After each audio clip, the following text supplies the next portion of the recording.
आज के इस वीडियो में हम बात करेंगे दोस्तों कि ये सेंटअप एग्जाम क्या होता है, क्योंकि 10 और 12 क्लास के बच्चे जिनको 2026 में मैट्रिक का या फिर इंटर का एग्जाम देना है, ऐसे बच्चों को अब देना होगा सेंटअप एग्जाम। अब सेंटअप एग्जाम को ही हम कहते हैं उत्प्रेषण परीक्षा।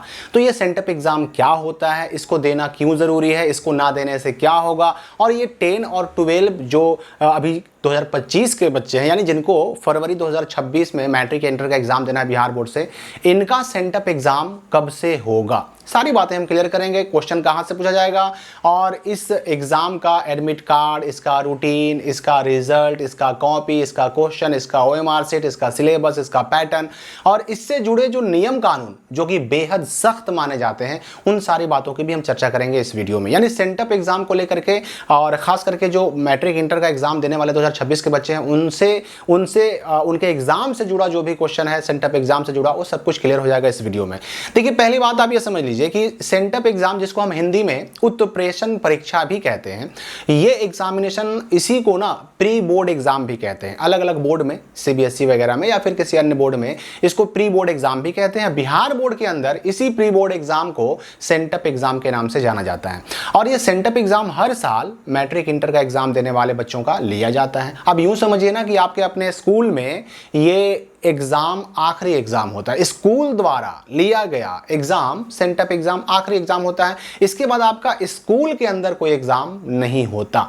तो अब जाहिर सी बात है कि जो 2025 में 10 क्लास के बच्चे हैं, जो 12 क्लास के बच्चे हैं, इनका सेंटअप एग्जाम, तो भाई इनका सेंटअप एग्जाम भी होगा, नवंबर के महीने में होगा। जी हाँ, नवंबर के महीने में, क्योंकि अभी तक क्या जो बिहार बोर्ड का जो एग्जामिनेशन कैलेंडर 2025 के लिए बिहार बोर्ड ने जारी किया था, उस एग्जाम कैलेंडर के हिसाब से 10th का सेंटअप एग्जाम भी नवंबर में होगा और 12 क्लास का भी सेंटअप एग्जाम नवंबर में होगा। यानी मैट्रिक और इंटर दोनों का सेंटअप एग्जाम नवंबर के महीने में होगा। मैं आपको डेट भी बताऊंगा।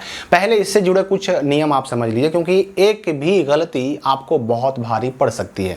देखिए, सेंटअप एग्जाम के बारे में बिहार बोर्ड स्पष्ट कहता है कि अगर आप सेंटअप का एग्जाम ना दीजिएगा, अगर आप इस एग्जाम में ना बैठेंगे या अगर बैठेंगे और फेल हो गए, तो फिर आप फरवरी में होने वाले एनुअल मैट्रिक और एनुअल इंटर के एग्जाम में शामिल नहीं हो सकते। यानी मैट्रिक इंटर में बैठने से आपको रोक दिया जाएगा। ये रूल है बिहार बोर्ड का। एक लाइन में समझ जाइए, या तो एग्जाम में ना बैठा या फिर एग्जाम में बैठे और फेल हो गए, दोनों ही कंडीशन में आप फरवरी के मैट्रिक इंटर एग्जाम में नहीं बैठ पाएंगे। लेकिन ये सेंटअप एग्जाम में जिसकी बात कर रहा हूं, ये आपके अपने ही स्कूल में होता है। इसका क्वेश्चन बिहार बोर्ड बनाता है, कॉपी बिहार बोर्ड भेजता है, इसका ओएमआर सीट बिहार बोर्ड भेजता है, इसके लिए रूटीन बिहार बोर्ड जारी करता है। एग्जाम लेते हैं आपके अपने स्कूल वाले।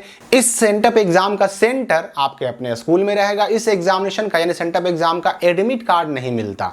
आपने अगर एग्जामिनेशन फॉर्म भरा है तो आप सेंटअप एग्जाम देने के पात्र हैं। आप बस अपने स्कूल में जाइए, निर्धारित रूटीन के हिसाब से सेंटअप एग्जाम दीजिए। लेकिन अब यहां पर जो मैंने अभी अभी कहा कि सेंटअप एग्जाम में या तो ना बैठे या बैठे और हम फेल हो गए, तो उसमें क्या होगा भाई?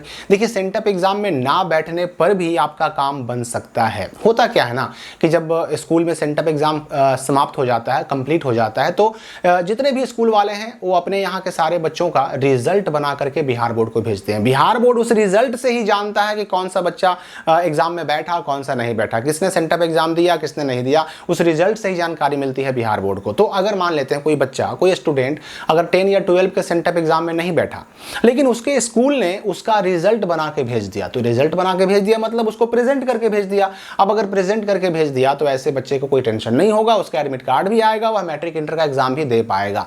अब रही बात की जो एक और नियम मैंने अभी भी बताया कि बिहार बोर्ड ये भी कहता है कि अगर आप फेल हो जाते हैं तो भी आपको मैट्रिक इंटर में बैठने से रोक दिया जाएगा। तो देखिए, सेंटअप एग्जाम में जनरली किसी को फेल किया नहीं जाता, क्योंकि ये सेंटअप एग्जाम जो है ना, ये मैंने पहले ही कहा कि आपके अपने स्कूल के लेवल पे कंडक्ट होता है। आपके स्कूल वाले एग्जाम लेते हैं तो स्कूल वाले जनरली किसी को फेल नहीं करते। फेल कर सकते हैं, करते नहीं हैं, लेकिन अगर चाह जाएं तो कर भी सकते हैं। तो जनरली किसी को फेल किया नहीं जाता है, लेकिन इसका मतलब ये नहीं कि नहीं किया जाता है तो कभी फेल किया भी नहीं जाएगा। कभी भी स्कूल वाले हो सकता है कि फेल करने पर आ जाएं तो किसी बच्चे को फेल भी कर सकते हैं। तो ऐसे बच्चे जिनको फेल कर दिया गया, अगर उनका सेंटअप रिजल्ट बन रहा है एग्जाम के बाद, तो उस सेंटअप रिजल्ट में अगर उनके रिजल्ट के आगे पास या फिर सेंटअप ना लिख करके अनसेंटअप या नन सेंटअप या फेल लिख के भेज दिए, तो फिर कहानी खत्म, फिर आप 2026 के मैट्रिक इंटर एग्जाम में नहीं बैठ पाएंगे। तो ये दो बातें आपको समझनी होगी। इस बारे में बिहार बोर्ड का स्पष्ट रूल है कि आपको एग्जाम में बैठना भी पड़ेगा और पास भी करना पड़ेगा, तभी आप मैट्रिक इंटर देने के पात्र हो पाएंगे। रही बात की इसका क्वेश्चन, तो भाई मैट्रिक हो चाहे इंटर के स्टूडेंट हो, 10 हो या 12 के स्टूडेंट हो, सेंटअप एग्जाम में जो क्वेश्चन आता है वह पूरे सिलेबस से, पूरी किताब से आता है। यूं समझिए ना कि आपका जो मैट्रिक का एग्जाम होने वाला है ना, या फिर इंटर का एग्जाम होने वाला है ना फरवरी में, बस उसी का रिहर्सल है ये।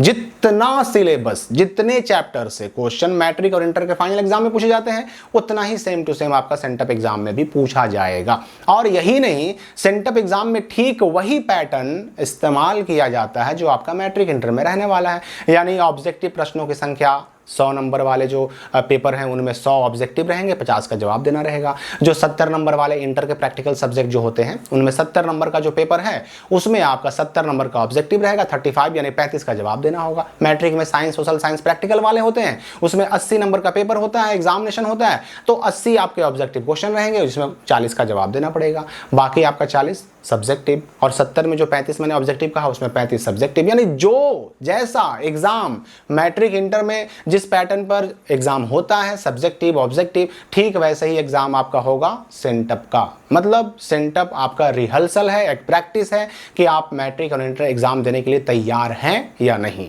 और अब यहां पर हम डेट की अगर बात करें तो देखिए, मैट्रिक वाले जिनको 2026 में मैट्रिक एग्जाम देना है और जिनको 2026 में इंटर का एग्जाम देना है, 10 और 12 दोनों का सेंटअप एग्जाम बिहार बोर्ड के एग्जाम कैलेंडर के अनुसार नवंबर के महीने में होने जा रहा है। अब मैं आपको बता दूं कि 10 नवंबर से लेकर के 17 नवंबर तक 12 का यानी इंटर का सेंटअप एग्जाम होगा, और उसी प्रकार से 19 नवंबर से 22 नवंबर तक 10th का यानी मैट्रिक का सेंटअप एग्जाम होगा। 10 से 17 नवंबर 2025 तक इंटर यानी 12 का सेंटअप एग्जाम उनके अपने स्कूल में होगा, और ठीक वैसे ही 19 से 22 तक आपका यानी कि 10 और मैट्रिक वालों का सेंटअप एग्जाम उनके अपने स्कूल में होगा। तो एडमिट कार्ड नहीं मिलेगा, आपने एग्जाम फॉर्म भरा तो सेंटअप एग्जाम दीजिए, सेंटअप एग्जाम नहीं देंगे तो आपको फिर फरवरी में एग्जाम देने का मौका नहीं मिलेगा, आपको इससे रोक दिया जाएगा। सेंटअप एग्जाम के बारे में एक डिटेल्स बहुत ध्यान से आप याद रखिएगा कि सेंटअप एग्जाम जो 10 और 12 का होता है वो केवल रेगुलर स्टूडेंट्स का होता है, जो पहली बार एग्जाम देने जा रहे हैं। अगर कोई बच्चा ऐसा है जो इससे पहले उन्होंने रजिस्ट्रेशन तो कराया था, एग्जाम फॉर्म नहीं भरा था, एग्जाम नहीं दिया था, तो उनको भी देना होगा। जो पहली बार एग्जाम देने जा रहे हैं उनको सेंटअप एग्जाम देना पड़ेगा। इंप्रूवमेंट वालों को सेंटअप एग्जाम नहीं देना पड़ता। एक्स स्टूडेंट जो पहले एग्जाम दिए, फेल हो गए 1, 2, 3 सब्जेक्ट में या फिर ज़्यादा सब्जेक्ट में फेल हो गए, उनको भी सेंटअप एग्जाम नहीं देना पड़ेगा। कंपार्टमेंटल वालों को नहीं देना पड़ेगा।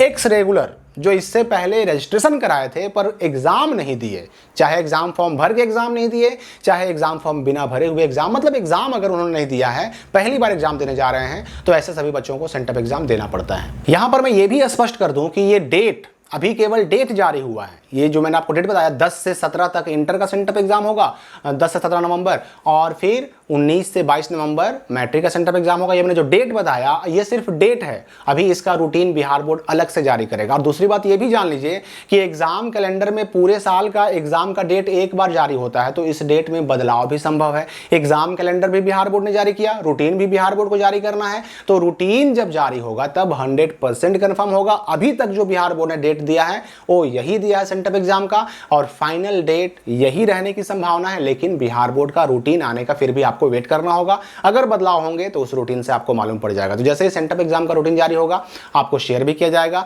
और कुछ ऐसी बातें जो सेंटअप एग्जाम के बारे में इस साल लागू होनी है वो भी बात की जाएगी। अब वो सेंटअप एग्जाम से जुड़ा कोई अगर सवाल जो मैंने आपको इस वीडियो में ना बताया हो, आपके मन में हो, तो आप कमेंट करके पूछ सकते हैं। हम मिलेंगे अगली वीडियो में नए अपडेट के साथ।